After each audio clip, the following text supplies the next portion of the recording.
வணக்கம். ஆகஸ்ட் 12ஆம் தேதி இன்னைக்கான முதல் பதிவு. பங்குச்சந்தையில் நடந்த சில விஷயங்களை விரைவாக பார்க்கலாம். முக்கியமான தகவல், நான் செபி ரெஜிஸ்டர்ட் அட்வைசர் கிடையாது. நம்ம சேனல்ல இருந்து எப்போதுமே ஸ்டாக் ரெக்கமெண்டேஷன்ஸ் கிடையாது. யூடியூப் சேனல் மட்டும் இல்லைங்க, மற்ற சோஷியல் மீடியா பிளாட்ஃபார்மான இன்ஸ்டாகிராம், வாட்ஸ்அப், டெலிகிராம்ல இருந்து கூட நம்ம ஸ்டாக் ரெக்கமெண்டேஷன்ஸ் வழங்குவதில்லை. மேலும் பணத்தை வாங்கிட்டு எந்த சேவையும் வழங்குவது இல்லை. பல போலியான குரூப் இயங்கிட்டு இருக்கு. தயவு செய்து ஜாகிரதையாக இருங்க. இந்த வீடியோவில் காட்டக்கூடிய அனைத்து கம்பெனிகளும் வெறும் இன்ஃபர்மேஷனல் பர்பஸ்க்காக மட்டுமே முதலீடு செய்யுங்கன்னு சொல்கிற வீடியோ கிடையாது. எந்த ஒரு முதலீட்லையும் ரிஸ்க் இருக்கும். ரிஸ்க் புரியாமல் இன்வெஸ்ட் செய்யாதீங்க. ரிஸ்க் புரியலனா தயவு செய்து இன்வெஸ்ட்மெண்ட்டை தவிர்த்துருங்க. நம்ம ருபி டிரைவர் சேனலை ஆதரிக்கிற அனைத்து நல்ல உள்ளங்களுக்கும் நன்றி. நேற்று ஆகஸ்ட் 11ஆம் தேதி நிஃப்டி 0.5% குறைவாக க்ளோஸ் ஆயிருக்கு. 24,470 பக்கத்தில் க்ளோஸ் ஆயிருக்கு நிஃப்டி 50. ஃபாரின் இன்ஸ்டிடியூஷனல் இன்வெஸ்டர்ஸ் 14,600 கோடி ரூபாய்க்கு வாங்கியிருக்கிறாங்க. 14,400 கோடி ரூபாய்க்கு விற்பனை செய்திருக்கிறாங்க. நெட் பையர்ஸாக இருக்கிறாங்க 250 கோடி ரூபாய்க்கு. டொமஸ்டிக் இன்ஸ்டிடியூஷனல் இன்வெஸ்டர்ஸ் 15,000 கோடி ரூபாய்க்கு வாங்கியிருக்கிறாங்க. கிட்டத்தட்ட அதே அளவுக்கு விற்பனை செய்திருக்கிறாங்க. ஸோ நியூட்ரலாக இருந்திருக்கிறாங்க டொமஸ்டிக் இன்ஸ்டிடியூஷனல் இன்வெஸ்டர்ஸ் நேற்று. இருந்தாலும் நேற்று இன்ட்ராடேல 0.5% வீழ்ச்சியை பார்த்துருந்துருக்கு நிஃப்டி 50. மத்திய அரசு எலக்ட்ரிக் 2 வீலர்ஸ்க்கான மானியத்தை நீட்டிச்சிருக்கிறாங்க. முன்ன அறிவித்த அந்த திட்டம் வந்து ஜூலை 2026 முடிவுக்கு வருதுங்க. இப்போ அது மார்ச் 2028 வரைக்கும் நீட்டிச்சிருக்கிறாங்க. பிஎம் இ டிரைவ் திட்டத்தை நீட்டிச்சிருக்கிறாங்க. கூடுதலாக 1000 கோடி ரூபாய் நிதியும் ஒதுக்கி இருக்கிறாங்க இந்த திட்டத்திற்கு. இப்போ ஒட்டுமொத்தமாக 11,900 கோடி ரூபாய்க்கான திட்டம் இது பிஎம் இ டிரைவ். ஒரு வாகனத்திற்கு 5,000 ரூபாய் வரைக்கும் மானியம் கொடுக்குறாங்கன்றது என்னுடைய புரிதலுங்க. அதை இன்னொரு முறை சரிபார்க்க வேண்டும். இந்தியாவுடைய சாவரின் கிரெடிட் ரேட்டிங்கை மறுபடியும் ஃபிட்ச் வந்து BBB- கொடுத்துருக்குறாங்க. எந்த மாற்றமும் செய்யலை, அப்படியே விட்டுருக்குறாங்க. மில்கி மிஸ்ட் ஐபிஓ நேற்று முதல் நாள் முடிவில் ஒட்டுமொத்த சப்ஸ்கிரிப்ஷன் 84% ஆகியிருக்கு. ரீட்டைல் கேட்டகரி மட்டும் 100% ஆகியிருக்கு. கிரே மார்க்கெட்டில் பிரீமியம் 23 ரூபாய் கூடுதலாக இருக்குது. அது ஐபிஓ விலை காட்டிலும் 16% அதிகம். ஷிப் ராக்கெட் ஐபிஓ இன்னைக்கு ஆகஸ்ட் 12ஆம் தேதி துவங்க இருக்கு. என்எஸ்சி ஐபிஓ குறித்த அப்டேட்டுங்க நம்ம முன்னவே பார்த்த செய்தி. அது 30,000 கோடி ரூபாய்க்கான ஐபிஓவாக இருக்கலாம்னு முன்னவே நம்ம செய்தி பார்த்துருந்தோம். இப்போ அவங்களுடைய டிராஃப்ட் ரெட் ஹெரிங் ப்ராஸ்பெக்டஸில் ஒரு மாற்றம் செய்திருக்கிறாங்க. அவங்க முன்ன சொல்லியிருந்தது எஸ்பிஐ மட்டும்தான் ஷேர்ஸை விற்பனை செய்ய போகிறதாக சொல்லியிருந்திருக்கிறாங்க. எஸ்பிஐ கிட்டத்தட்ட 24.75 மில்லியன் ஈக்விட்டி ஷேர்ஸை விற்பனை செய்ய போகிறதாக சொல்லியிருந்தாங்க. இப்போ எஸ்பிஐ மட்டும் இல்லைங்க, எஸ்பிஐடைய மற்ற நிறுவனமான எஸ்பிஐ கேபிட்டல் மார்க்கெட்ஸ், எஸ்பிஐ கேப்ஸும் விற்பனை செய்ய இருக்கிறாங்க. ஆனால் ஒட்டுமொத்த ஷேர் எண்ணிக்கையில் மாற்றம் இல்லை, அதே எண்ணிக்கை தான். ஆனால் எஸ்பிஐ எவ்வளோ விற்பனை செய்கிறாங்க முன்ன சொல்லியிருந்தாங்களோ அதை இப்போ குறைச்சிருக்கிறாங்க. ஸோ எஸ்பிஐ இப்போ 15.97 மில்லியன் ஈக்விட்டி ஷேர்ஸ் விற்பனை செய்ய இருக்கிறாங்க. எஸ்பிஐ கேப்ஸ் 8.78 மில்லியன் ஈக்விட்டி ஷேர்ஸை விற்பனை செய்ய போகிறாங்க. ஸோ கூட்டினா முன்ன சொன்ன அந்த நம்பர் வந்துடும், கிட்டத்தட்ட 24.75 மில்லியன் ஈக்விட்டி ஷேர்ஸ். ஸோ ஒட்டுமொத்த எண்ணிக்கையில் மாற்றம் இல்லை. ஸ்டேட் பேங்க் விற்பனை செய்வதாக இருந்ததை குறைச்சிருக்கிறாங்க. எஸ்பிஐ கேப்ஸ் ஷேர்ஸை விற்பனை செய்ய இப்போ வந்திருக்கிறாங்க. தகவல் நமக்கு கிடைத்தது மணி கண்ட்ரோல்ல இருந்து. எம்ஆர்எஃப் Q1க்கான நம்பர்ஸ், நெட் ப்ராஃபிட் 474 கோடி ரூபாய், போன வருடம் இதே குவார்ட்டரில் 484 கோடி ரூபாய். ரெவென்யூ ஃப்ரம் ஆப்ரேஷன்ஸ் 8,292 கோடி ரூபாய், இயர் ஆன் இயர் 10% அதிகரித்தது. எபிட்டா ஆப்ரேட்டிங் ப்ராஃபிட் 949 கோடி ரூபாய், இயர் ஆன் இயர் 8% விழுந்திருக்கு. எபிட்டா மார்ஜின் 11.4%, போன வருடம் இதே குவார்ட்டரில் 13.7% இருந்தது. 230 பேசிஸ் பாயிண்ட்ஸ் இழந்திருக்கிறாங்க எபிட்டா மார்ஜினில். ஸ்விக்கியுடைய ஷேர் பிரைஸ் மேலும் 68% அதிகரிப்பதற்கான வாய்ப்பு இருக்குன்னு கருதுறாங்க HDFC செக்யூரிட்டிஸ். தொடர்ந்து பை ரேட்டிங் கொடுத்துருக்காங்க. ஸ்விக்கிக்கு எதிர்பார்க்குற டார்கெட் 470 ரூபாய். சன் ஃபார்மா ஒரு சட்ட சிக்கலில் இப்போ மாட்டியிருக்கிறாங்க. தகவல் கிடைத்தது NDTV ப்ராஃபிட்லேருந்து. அவங்களுடைய ஓரல் டயபெட்டிஸ் மற்றும் வெயிட் மேனேஜ்மெண்ட் மருந்து இந்தியாவில் லான்ச் பண்ண முடியாது, விற்பனை செய்ய முடியாதுன்னு டெல்லி ஹைகோர்ட் தீர்ப்பு வழங்கியிருக்கிறாங்க. அதாவது அவங்களுடைய அப்ரூவல் இல்லாமல் அந்த வழக்கு போய்கிட்டு இருக்கு. அதனால் எங்ககிட்டருந்து அப்ரூவல் பெறாமல் அந்த விற்பனையை துவங்காதீங்கன்னு ஆர்டர் பாஸ் பண்ணியிருக்கிறாங்க டெல்லி ஹைகோர்ட். யார் தொடர்ந்த வழக்குனா டேனிஷ் நிறுவனமான நோவோர் நார்டிஸ்க் அப்படின்ற கம்பெனி தான் இந்த வழக்கை தொடர்ந்து இருக்கிறாங்க. காப்புரிமையை சன் ஃபார்மா மீறி இருக்கிறாங்க அப்படின்றதான் குற்றச்சாட்டு. வழக்கு போய்கிட்டு இருக்கு. ஸோ டெல்லி ஹைகோர்ட்டுடைய அனுமதி இல்லாமல் இந்த மருந்தை இந்தியாவில் அவங்க விற்பனை செய்ய முடியாது சன் ஃபார்மா. தகவல் நமக்கு கிடைத்தது NDTV ப்ராஃபிட்லேருந்து. காட்ரேஜ் கன்சியூமர் ப்ராடக்ட்ஸ் தரப்பில் வந்து ஒரு அப்டேட் இருக்குது. புது MD/CEO நியமிச்சிருக்கிறாங்க ஆசிஃப் மல்பாரி. ஏற்கனவே இருக்கக்கூடிய MD/CEO சுதீர் சீதாபதி ராஜினாமா செய்திருக்கிறாரு. விஷில் கேடியா இடைக்கால CEO-ஆக இருக்க போகிறாரு. ஓலா ஒரு புது ப்ராடக்ட்ஸை அறிமுகம் செய்ய இருக்கிறாங்க. கம்பெனியுடைய நிறுவனர் பாவேஷ் அகர்வால் தெரிவிச்சிருக்கிறாங்க. சுதந்திர தினம் ஆகஸ்ட் 15ஆம் தேதி அவங்க லான்ச் பண்ணுறதுக்கான வாய்ப்புகள் இருக்குது. ஆன்லைனில் தான் செய்வாங்க, ஃபிசிக்கலாக இருக்காதுன்றதான் எதிர்பார்ப்பு. வோடோஃபோன் ஐடியா நேற்று இன்ட்ராடேல 3% அதிகரித்தது. ஆனால் க்ளோசிங் பேசிஸில் ஃப்ளாட்டாக இருந்ததுன்னு நினைக்கிறேங்க. ரிசல்ட் ரியாக்ஷனாக இருந்திருக்கலாம். ஆகஸ்ட் 10ஆம் தேதி ரிசல்ட் அறிவிச்சிருந்தாங்க. கன்சாலிடேட்டட் ரெவென்யூ 11,689 கோடி ரூபாய், குவார்டர் ஆன் குவார்டர் 3% அதிகரித்தது. எபிட்டா 3% அதிகரித்தது குவார்டர் ஆன் குவார்டர் 5034 கோடி ரூபாய். எபிட்டா மார்ஜின் 43.1%, போன குவார்டரில் 43.1%. நெட் லாஸில் இருக்கிறாங்க 3754 கோடி ரூபாய் நெட் லாஸ் Q1ல. போன குவார்டரில் லாபத்தில் இருந்திருக்கிறாங்க 51,970 கோடி ரூபாய் லாபத்தில் இருந்திருக்கிறாங்க. ஆவரேஜ் ரெவென்யூ பர் யூசர் அதிகரிச்சிருக்கு 2%, 177 ரூபாய். போன குவார்டரில் அது 174 ரூபாயாக இருந்தது. ஜி என்டர்டெயின்மெண்ட்க்கு சிட்டி தொடர்ந்து செல் ரேட்டிங் கொடுக்குறாங்க. ஆனால் டார்கெட் ப்ரைஸை உயர்த்தி இருக்கிறாங்க. முன்ன சொன்னது 75, புது டார்கெட் 80, இப்போ 92 பக்கத்தில் ட்ரேட் ஆகிட்டு இருக்கு ஜி என்டர்டெயின்மெண்ட். அசூர் மல்டி ப்ராஜெக்ட்ஸ் நேற்று நல்லா பர்ஃபார்ம் பண்ணியிருக்குன்னு மணி கண்ட்ரோலில் சொல்லியிருக்காங்க. ஸோ இன்ட்ராடேல 2% அதிகரித்ததுன்னு நினைக்கிறாங்க. சரிபார்க்க வேண்டும். கம்பெனிக்கு ஒரு ஆர்டர் கிடைச்சிருக்கு. National highway authority of India கிட்டேருந்து டோல் கலெக்ஷனுக்கான கான்ட்ராக்ட் இது. மத்திய பிரதேஷில் ஒரு ஆண்டிற்கான ஆர்டர் 24 கோடி ரூபாய் மதிப்பிற்கான கான்ட்ராக்ட் இது. ஃப்ராக்டல் அனாலிட்டிக்ஸ் நேற்று நல்லா பர்ஃபார்ம் பண்ணியிருந்திருக்காங்க. நேற்று இன்ட்ராடேல 5% அதிகரித்தது. ஏதாவது செய்தி இருக்கான்னு தெரியலிங்க. Kotak institutional equities coverage initiate பண்ணியிருக்காங்க. ஃப்ராக்டல் அனாலிட்டிக்ஸ்க்கு பை ரேட்டிங் எதிர்பார்க்குற டார்கெட் 1000 ரூபாய். இப்போ 830 பக்கத்தில் ட்ரேட் ஆகிட்டு இருக்கு ஃப்ராக்டல் அனாலிட்டிக்ஸ். இந்திய ரூபாயின் மதிப்பு US டாலருக்கு நிகராக நேற்று 13 பைசா ரெட்டில் க்ளோஸ் ஆயிருக்கு. 95.43 லெவலில் க்ளோஸ் ஆயிருக்கு இந்திய ரூபாயின் மதிப்பு US டாலருக்கு நிகராக. வேதாந்தா குரூப் கம்பெனிஸில் சில டிரான்சாக்ஷன் நடப்பதற்கான வாய்ப்பு இருக்குன்னு சிஎன்பிசி டிவி 18ல் தகவல் கொடுத்துருக்காங்க. அதாவது ப்ரொமோட்டர்ஸ் ஷேர்ஸை வாங்கவும் விற்பனை செய்யவும் வாய்ப்புகள் இருக்குன்னு சொல்லியிருக்கிறாங்க. குறிப்பாக அவங்க சொல்லியிருக்கிறது 2 நிறுவனங்கள், ஒன்று ஆயில் அண்ட் கேஸ் மற்றும் அயன் அண்ட் ஸ்டீல். இதில் அவங்க ஸ்டேக்கை உயர்த்துவதற்கான வாய்ப்பு இருக்குது. அதற்கு அவங்களுக்கு பணம் தேவை. ஃபண்ட் ரைசிங் நடத்துறதுக்கான வாய்ப்பு இருக்குது. ஃபண்ட் ரைசிங் எப்படி நடத்த இருக்கிறாங்கன்னா வேதாந்தா அலுமில் இருக்கக்கூடிய ஷேர்ஸை விற்பனை செய்யவோ அடகு வைப்பதற்கோ வாய்ப்புகள் இருக்குது. 2000 கோடி முதல் 3000 கோடி ரூபாய் வரைக்கும் அவங்க ஃபண்ட் ரைசிங் நடத்துவதற்கான வாய்ப்பு இருக்குது. அதில் பெரும்பாலான பணத்தை ஆயில் அண்ட் கேஸ் மற்றும் அயன் அண்ட் ஸ்டீலில் ஸ்டேக் வாங்குவதற்கான வாய்ப்புகள் இருக்குன்னு சிஎன்பிசி டிவி 18ல் அப்டேட் கொடுத்துருக்குறாங்க. ஆயில் இந்தியா நிறுவனத்திற்கு எம்கே குளோபல் ரேட்டிங்கை அப்கிரேட் பண்ணியிருக்கிறாங்க. ஆட்லேருந்து பையாக உயர்த்தி இருக்கிறாங்க. எதிர்பார்க்குற டார்கெட் 575, இப்போ 470 பக்கத்தில் ட்ரேட் ஆகிட்டு இருக்கு. எலரா கேபிட்டலும் தொடர்ந்து பை ரேட்டிங் கொடுக்குறாங்க. ஆயில் இந்தியாவுக்கு எதிர்பார்க்குற டார்கெட் 672. நொமுரா தொடர்ந்து நியூட்ரல் ரேட்டிங், எதிர்பார்க்குற டார்கெட் 500 ரூபாய். மோத்திலால் ஓஸ்வால் தொடர்ந்து நியூட்ரல் ரேட்டிங், எதிர்பார்க்குற டார்கெட் 485 ரூபாய். பிசி ஜுவல்லர்ஸ் பென்னி ஸ்டாக் நேற்று நல்லா பர்ஃபார்ம் பண்ணியிருந்திருக்கிறாங்க. இன்ட்ராடேல 7% அதிகரித்தது. Q1 result அறிவிச்சிருந்தாங்க. அதோட ரியாக்ஷனாக இருக்கலாம்னு எக்கனாமிக் டைம்ஸில் சொல்லியிருக்கிறாங்க. கன்சாலிடேட்டட் ப்ராஃபிட் 222 கோடி ரூபாய், இயர் ஆன் இயர் 37% அதிகரித்தது. வருவாய் 877 கோடி ரூபாய், இயர் ஆன் இயர் 21% அதிகரித்தது. பார்லிமெண்ட்ரி ஸ்டாண்டிங் கமிட்டி சில பரிந்துரைகளை வழங்கியிருக்கிறாங்க. ஹெல்த் கேர் செக்டரில் 300க்கும் மேற்பட்ட பரிந்துரைகளை வழங்கியிருக்கிறாங்கன்னு நினைக்கிறேங்க. ஆகஸ்ட் 7ஆம் தேதி இது பார்லிமெண்ட்டில் அவங்க தாக்கல் செய்திருக்கிறாங்கன்னு நினைக்கிறேன். அந்த தேதி இன்னொரு முறை சரிபார்க்க வேண்டும்.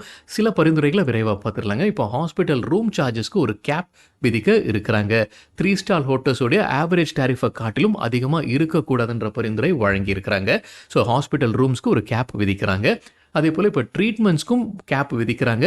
அந்த ட்ரீட்மெண்ட்ஸ்க்கு எவ்வளவு செலவு ஆகும் அப்படின்னு அவங்க முன்கூட்டியே நோயாளிகளுக்கு தெரியப்படுத்த வேண்டும். ஸோ நோயாளிகளுக்கு தெரிய வேண்டும் எவ்வளவு செலவு செய்ய போகிறாங்கன்றது முன்கூட்டியே தெரிய வேண்டும். ஸோ ட்ரீட்மெண்ட்ஸ்க்கும் கேப் விதிக்க போகிறாங்க. எவ்வளவு ஆக போகுது அப்படின்றது முன்கூட்டியே தெரிவிக்க வேண்டும்.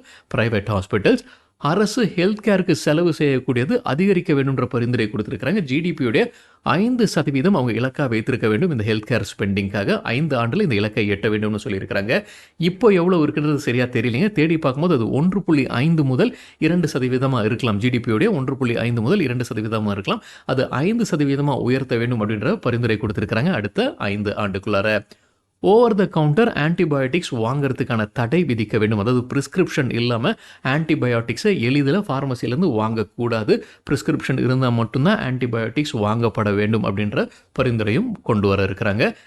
அதே போல் லைவ் ஸ்டாக் மற்றும் சீ ஃபுட் ப்ராசஸிங்கில் 19 ஆன்டிபயோட்டிக்ஸை பயன்படுத்துவதற்கு தடை விதிக்க வேணுன்ற பரிந்துரையும் கொடுத்துருக்குறாங்க. ஏன்னா இந்த 19 ஆன்டிபயோட்டிக்ஸ் இந்த உணவு வழியாக மக்களை சென்றடையுது. அதனால தடை விதிக்க வேணுன்ற பரிந்துரையும் கொடுத்துருக்குறாங்க. 300க்கும் மேற்பட்ட பரிந்துரை வழங்கியிருக்கிறாங்க parliamentary standing committee. JSW Dulux quarterly result அறிவிச்சிருக்கிறாங்க. கூடவே ஸ்டாக் ஸ்பிளிட்டும் அறிவிச்சிருக்கிறாங்க. கன்சாலிடேட்டட் நெட் ப்ராஃபிட் 80 கோடி ரூபாய், இயர் ஆன் இயர் 12% விழுந்திருக்கு. ரெவென்யூ 965 கோடி ரூபாய், இயர் ஆன் இயர் 3% விழுந்திருக்கு. எபிட்டா 115 கோடி ரூபாய், இயர் ஆன் இயர் 14% விழுந்திருக்கு.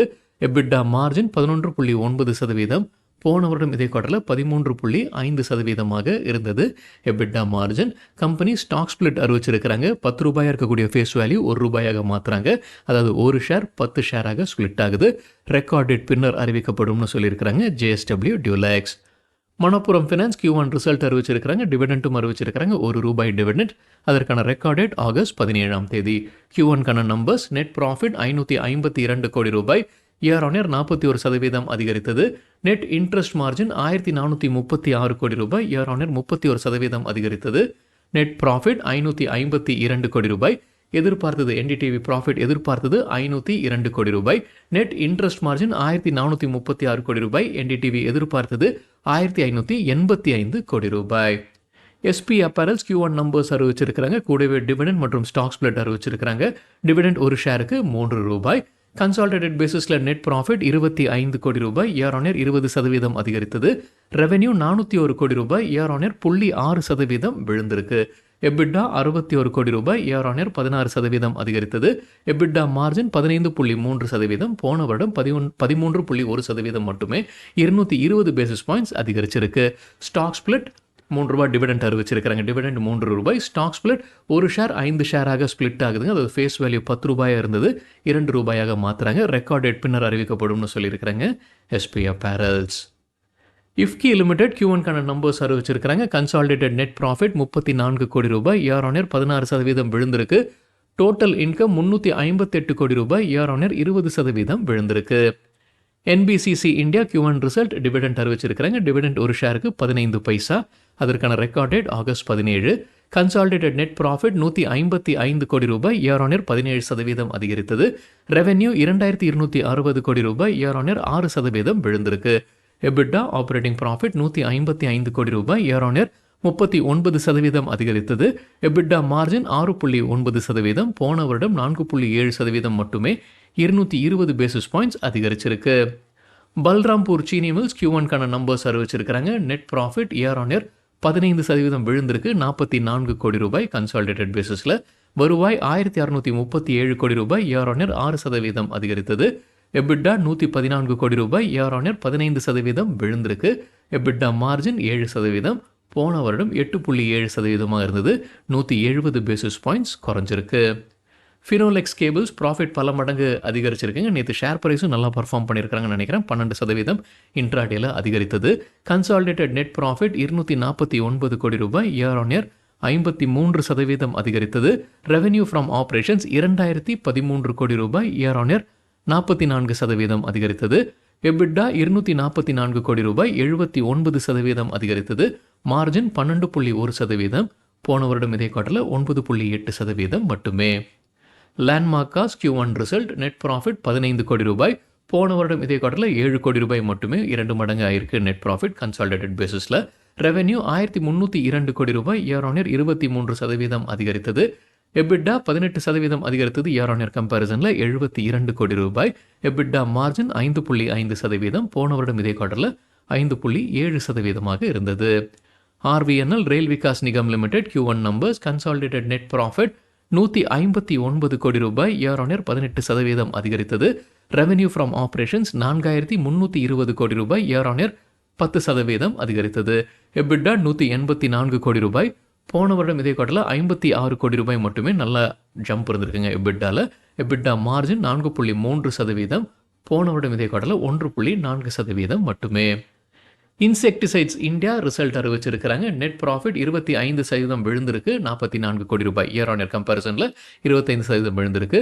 ரெவென்யூ 12% விழுந்திருக்கு, ₹612 கோடி. எபிட்டா ₹67 கோடி, இயர் ஆன் இயர் 20% விழுந்திருக்கு. எபிட்டா மார்ஜின் 11.1%, போன வருடம் 12.2% இருந்தது. Zydus life sciences Q1 result net profit ₹940 கோடி, இயர் ஆன் இயர் 36% விழுந்திருக்கு. ரெவென்யூ ₹8017 கோடி, இயர் ஆன் இயர் 22% அதிகரித்தது. எபிட்டா ₹1930 கோடி, இயர் ஆன் இயர் 7% விழுந்திருக்கு. எபிட்டா மார்ஜின் 24.1%, போன வருடம் இதே குவார்ட்டரில் 31.8% இருந்தது. யூனிகம் லேபரேட்டரிஸ் Q1 கான நம்பர்ஸ் நெட் ப்ராஃபிட் ₹42 கோடி, போன வருடம் இதே குவார்ட்டரில் ₹11 கோடி நஷ்டத்தில் இருந்திருக்கிறாங்க. ரெவென்யூ இயர் ஆன் இயர் 20% அதிகரித்தது, ₹633 கோடி. எபிட்டா 71 கோடி ரூபாய், போன வருடம் 24 கோடி ரூபாய் மட்டுமே. எபிட்டா மார்ஜின் 11.2%, போன வருடம் 4.5% மட்டுமே.